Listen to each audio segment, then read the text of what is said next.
Good morning. Thank you for being here. I'm Sheriff Carmine Marceno. I'm disgusted by people who abuse those that are defenseless. As your sheriff, it is my duty to stand up for the weak. We have to protect those that cannot protect themselves. This includes children, the elderly, and animals. If a criminal is willing to harm an animal, I can't imagine what they would do to a person. Cowards hurt animals, and these cowards don't deserve to be part of our great community. On Tuesday, March 28th, around 11 a.m., my deputies were called to a home in Lehigh Acres on Bryan Avenue North for an animal in distress. A 7-month-old, 60-pound English Bulldog mix named Oreo was caged outside in the sun without food or water. This cage was too small for Oreo, only 4 inches wider and longer than the dog. The tiny cage prevented Oreo from moving, from turning around, or laying down. Oreo was forced to stand the entire time. A disabled resident in a wheelchair saw Oreo in distress, but was physically unable to help, so they called us. Let me explain how horrible and heartbreaking conditions Oreo was found in. Oreo was left alone in a cage for 6 hours directly in the sun with no access to food or water.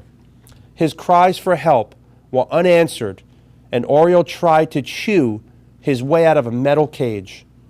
Oreo was found dead with his teeth still biting the cage, trying to chew out.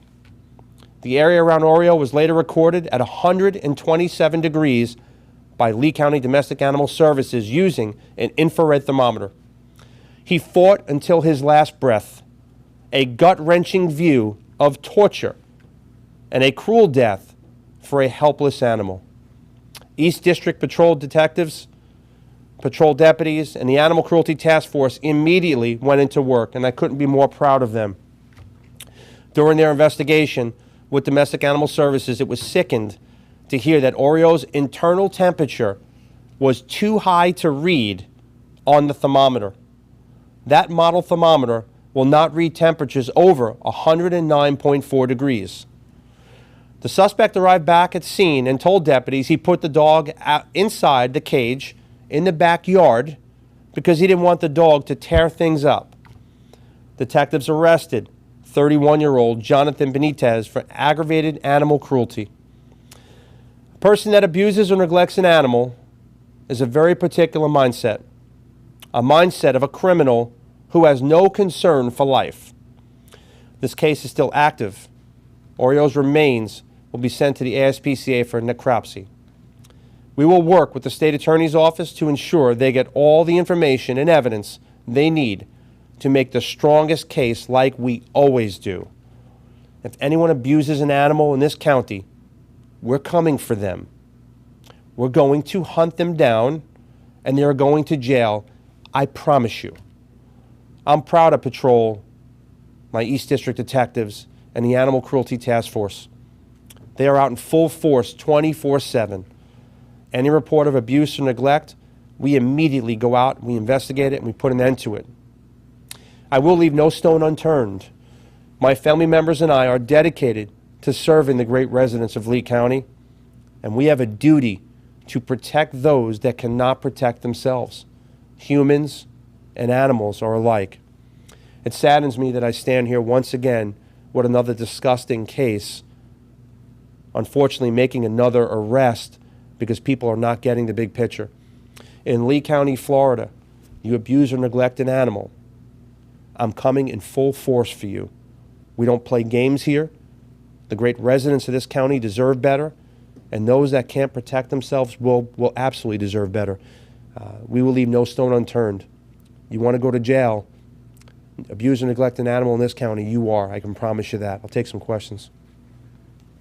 Just to clarify, you said that was Tuesday and the dog was found in the front yard? The dog was found in a cage in the rear of the house, but in the sun directly. Unfortunately, the dog's body was deceased, but his teeth were locked into the cage because he was trying to bite himself out of the cage. basically the internal temperature of the dog basically cooked with no water or food. And he could not sit or lay down. The cage was so small, he just stood there and basically cooked. Did this person own any other animals? To my knowledge, no. This person, I cannot discuss his criminal history, but I will tell you that he's incarcerated. We're not going to tolerate it, and I will work. Our great state attorney, Amira Fox, and I feel the same about animals. We protect those that cannot protect themselves. The state attorney's office does a great job, and we will work together to see that he gets the fullest extent of the law, and the penalties are. I only wish the penalties could be worse.